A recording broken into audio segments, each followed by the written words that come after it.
Hello everyone, you're listening to The Right Side of Gaming.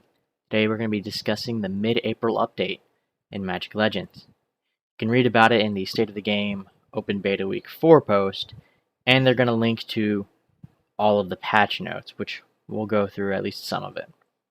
So for starters, this is our big update that we were waiting for. They've made some changes. They've made it to where you're going to get through the tutorial and part of the Tazim story faster, so that you can get to collecting your spells and artifacts and all that stuff a lot faster. And you're going to get to your realm a lot faster as well.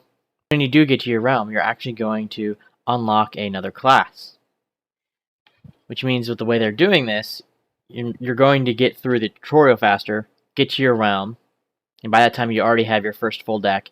You're going to unlock a second class as soon as you get to your realm, and immediately unlock a second full deck. So you're going to be able to mix and match colors a lot faster, at least for new players. They've also made some adjustments to your summons and enemies to kind of make combat a little bit better. I know a lot of people were complaining, like, oh, our summons are so slow, they don't really do anything. I'm like, okay, well, hopefully this will make a little bit of improvement on that.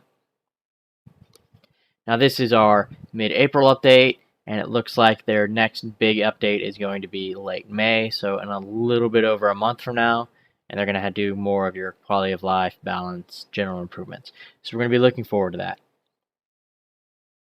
There's been some issues with people, I guess, buying and selling stuff on the broker.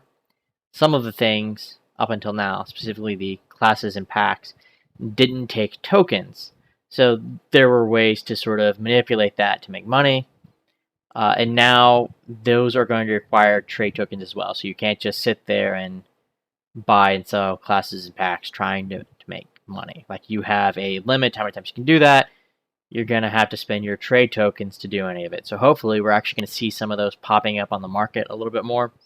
I know whenever I've looked, it's always been out. It's always been at zero, probably because when people are doing that, they're buying and selling really quick. And now it's like, okay, well, you're going to have to pay some of your tokens to buy and sell, which means you're not going to be able to buy spell pages, you're not going to be able to sell spell pages, you're not going to be able to buy your enchantments or sell enchantments if you're spending all of your time and all of your tokens trying to do the class and pack stuff.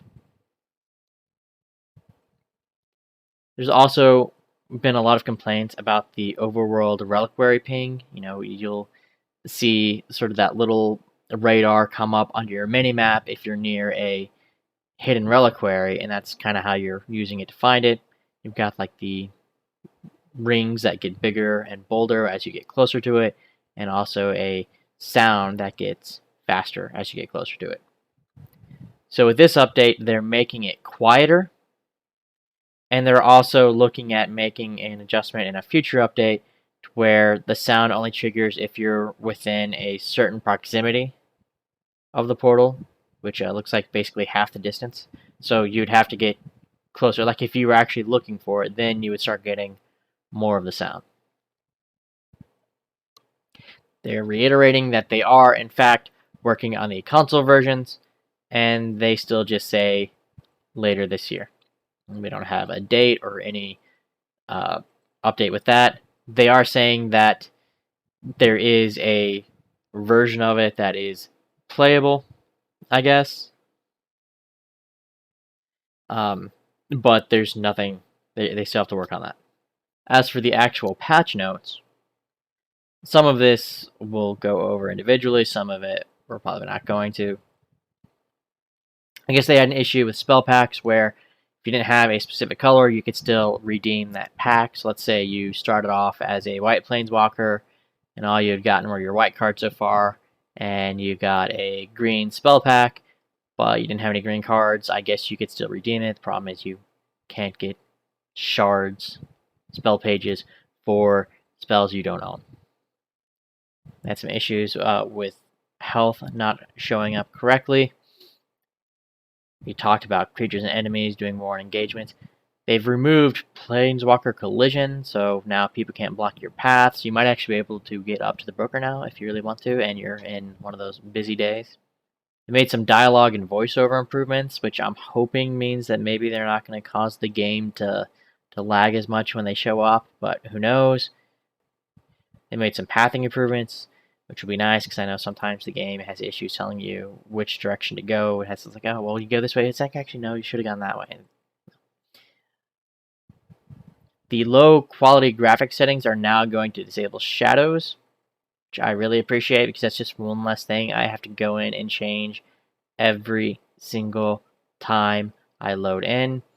And your initial graphics setting, I guess, is going to be determined by a GPU test. So hopefully people aren't just thrown in immediately with graphics that maybe they can't support.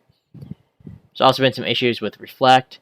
In fact, we'll find there's still some issues with Reflect, but the Reflect region enchantment at least was scaling incorrectly. So if you had Reflect from that region enchantment, you were taking a lot more damage than you should have been.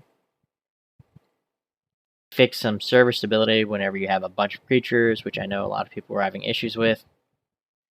And currency multipliers are now correctly counted towards currency caps, so I guess you can't get around currency caps with certain multipliers anymore.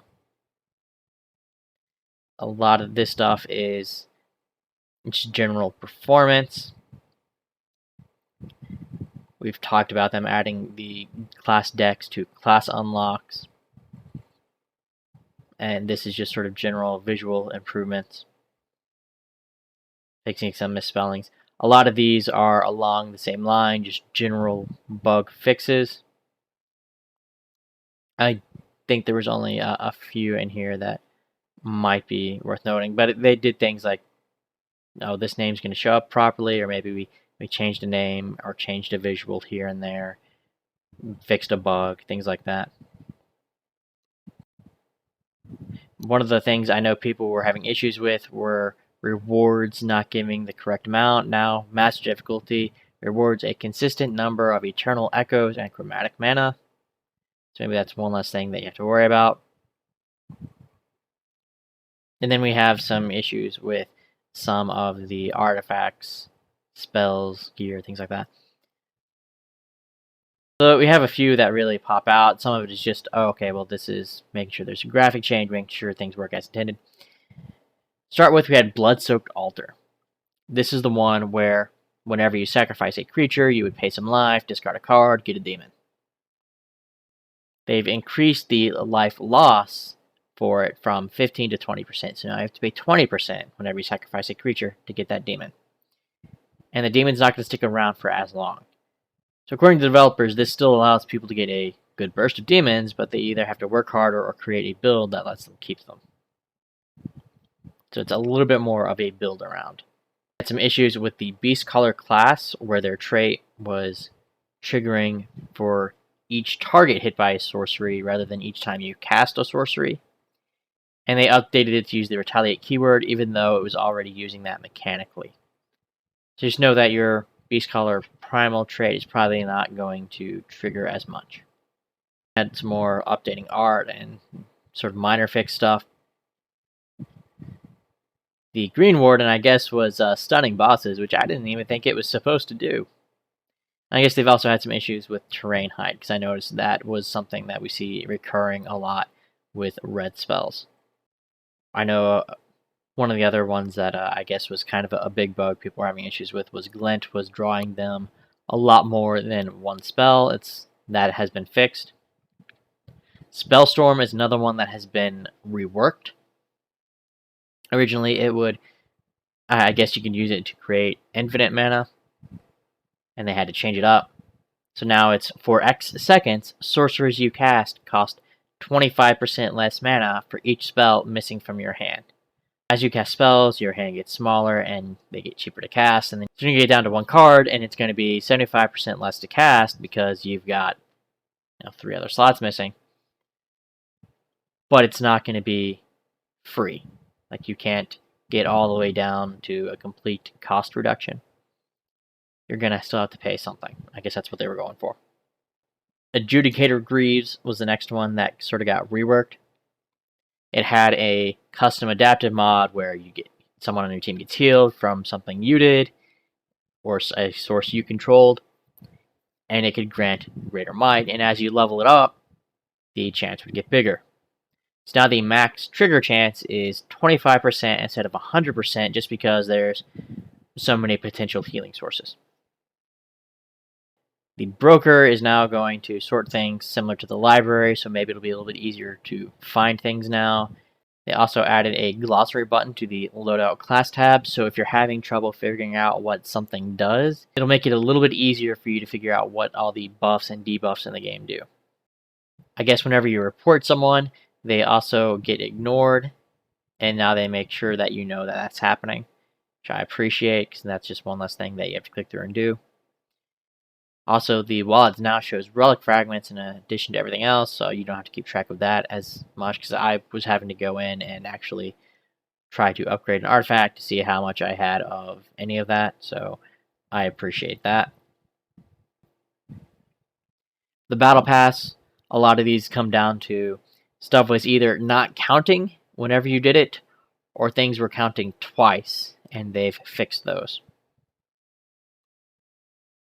And we still have a few known issues. Vindictive is one of those traits that enemies can spawn with. This is the one that gives it Reflect. So if you have a creature out on the field with Vindictive, it's going to pop up Reflect and deal damage, and it's scaling incorrectly. So if you attack into it, it's going to deal a lot more damage than it should. In fact, they say making it deal insane amount of damage at higher difficulties. So that tells you it's a lot more than it should, which explains why I die so easily every time I accidentally hit one of those with an AoE. And then most of this stuff is just minor. It's either graphical or display type issues. We have icicles not hitting targets correctly. World enchantments do not list their effect rewards and tooltips, but things like that. A lot of this stuff is just sort of graphical or minor bugs. I think we've hit on all of the major stuff. So yeah, that's all we have for today. Thank you guys so much for listening. I will leave a link to the actual patch in the video notes below. If you'd like to leave a like, comment, subscribe, that'd be great. And if not, that's okay too. Either way, I hope you have an awesome day, and I will catch you next time.